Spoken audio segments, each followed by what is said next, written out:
And only E! News has exclusive interview. We had such a huge career and such a success that it is a challenge to come back and do it right. Coming up, a look back at the rise of the New Kids on the Block. Every once in a while, we would look at each other and go, damn, we are famous. The inside story behind the surprise demise. Here we are fighting for our lives. I had to come down, from the New Kids thing and figure out my life. There were people coming from every angle trying to make a fortune off of us. And the agonizing fear that nearly crippled a career.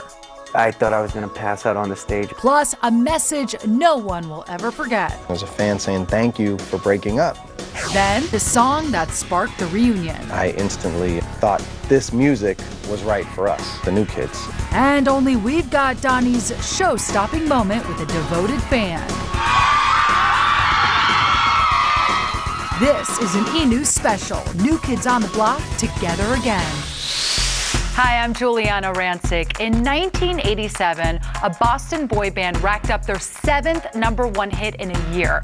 Just 7 years later, they were gone. It was a heartbreaker for the fans, but now they've returned. Perhaps you've heard of the New Kids on the Block.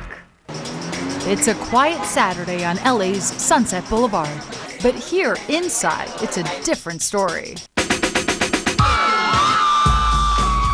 Over 100 contest winners have gathered here to see a much-anticipated reunion. New Kids on the Block! There was a point since we disbanded that I thought we'd never get back together. I was actually in New York shooting a movie. And really, the music business was the last thing on my mind. My biggest concern was just my kids. These men were kids themselves when they first hit the scene in 1985. I never thought it would be like this big. I guess Beatlemania would be the closest thing to describe that it was like, because I'd never seen anything or even envisioned or imagined anything could ever be like that. It was amazing. Everything they touched turned to gold, and everything they did sold. My name is Melissa, and I'm from Long Beach, California, and I would walk to Boston just to see you guys in concert and to get a ticket. Music impresario Maurice Starr cobbled together 5 kids and turned them into superstars. I remember Maurice Starr as an artist. I mean, back when I was spinning records, like in 79.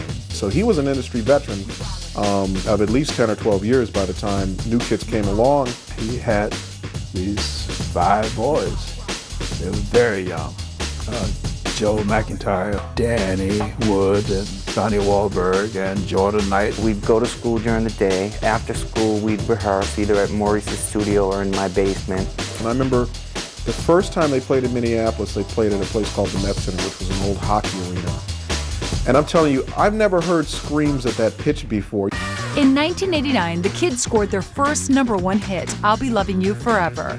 Their concert tours sold out, and fans followed the boys' every move. If at night you turned on a light, the hundreds of girls outside, sleeping outside the hotel, would scream and wake up the whole hotel. I would wait up 3 weeks in a row in order to get tickets to your concert because I love you the best. You are #1 to me. I love you, and that's all. I will be there for you and all of the New Kids on the block. I love you, Jordan Knight. And it was pandemonium. Every once in a while, we would look at each other and go, damn, we are famous. In the late 80s and early 90s, New Kids on the Block sold over 60 million albums. Their fans ate up every poster and t-shirt in sight. Lunch boxes, pillowcases, toilet paper, bed sheets, cartoons. The merchandising, no question, got out of hand. And believe me, we were frustrated on some of the things we saw. But by then it was too late. And then it ended. The group disbanded in 1994. Their fans would never forget them.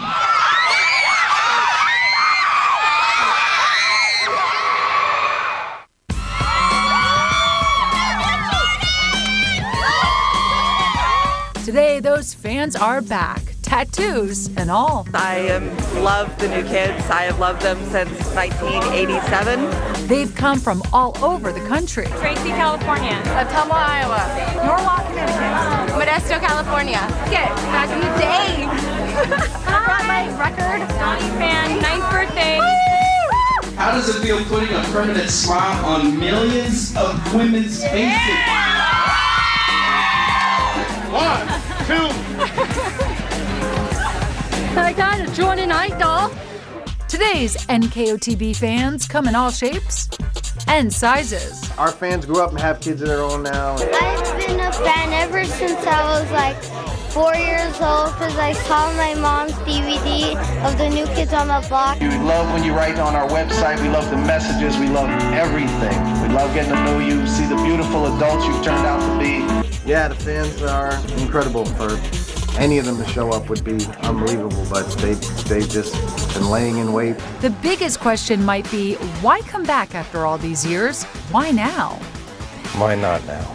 After nearly 15 years away from each other and the music industry, something clicked. I just happened by my music attorney's office, and he gave me a demo CD of a young artist. The music was not really on my mind, but something compelled me to open that envelope and pop that CD, and when I heard it, I instantly thought this music was right for us to record, the New Kids.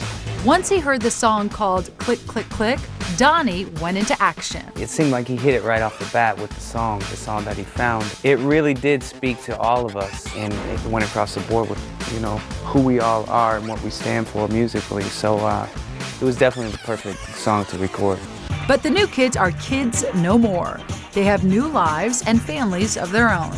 I have 4 kids, so I had to sit down and talk with them, and I come to find out they were all very excited about it and looking forward to whatever would happen. This was early on, so we just were recording, and there were no big plans of a tour and everything, but I kind of prepped them, and they were very supportive. It's different for me because I've been out of it for so long, but you know, and I thought, you know, I had to think about it for a while. For Jonathan Knight, the decision to perform again couldn't have been an easy one. Unlike Danny, Joey, Jordan, and Donnie, Jonathan was no longer in show business. Totally out of the business.